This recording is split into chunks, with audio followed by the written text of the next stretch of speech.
The Bible mentions unicorns at least 8 times, but what is the esoteric meaning of unicorns?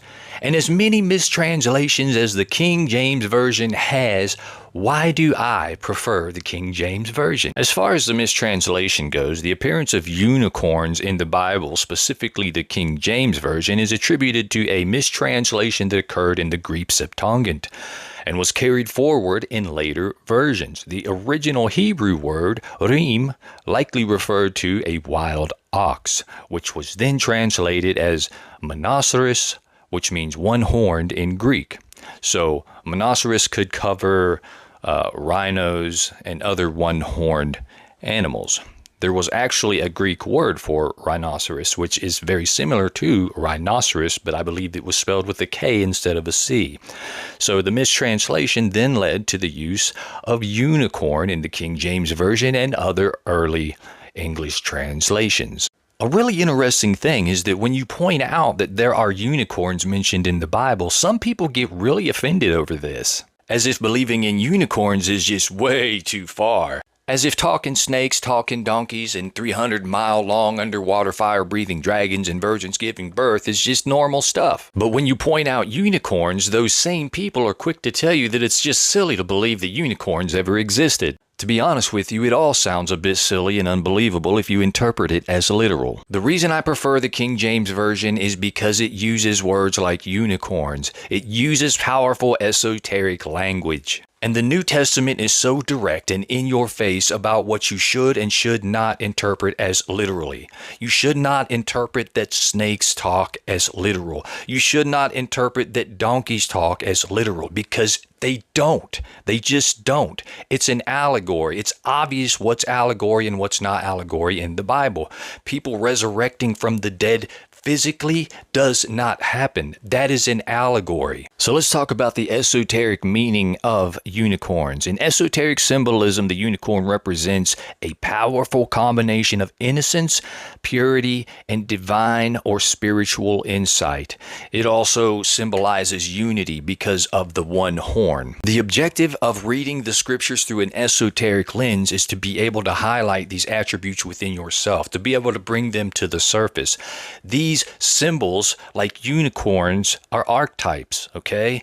The divine prototypes that we seek to mimic, okay? They're attributes that we seek to bring out, such as innocence, purity, and divine or spiritual insight, oneness, unity. All of these things are admirable attributes and qualities that we are to seek out. A good example of this is in Numbers 23, verse 22, where it says, quote, God brought them out of Egypt. He hath, as it were, the strength of an unicorn. So if you read that literally, it means absolutely nothing. It's just some story that supposedly happened thousands of years ago. But if you learn to translate it through an esoteric lens, you learn that this is taking place within yourself.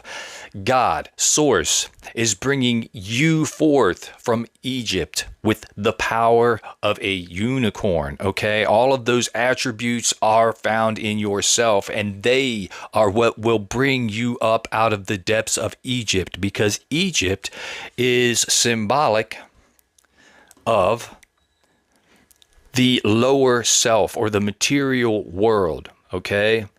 As opposed to the spiritual or higher self. So in the Bible, you constantly hear about people leaving Egypt, people fleeing Egypt, coming up out of Egypt. This is taking place spiritually within ourselves as we are using those attributes of those archetypes, such as unicorns, to raise ourselves up and to spiritually resurrect from our lower self to our higher self. We are literally the Christ resurrecting inside ourselves in real time when we are living this and we are practicing it and trying to do our best to bring it out of ourselves. So the main objective when reading the scriptures is to liken them unto yourselves. When you see these scenarios in these stories, imagine them taking place within yourself. These stories should be bringing you more into reality. They shouldn't be taking you away in your imagination. They should bringing you into yourself, where you are experiencing things that are taking place within yourself.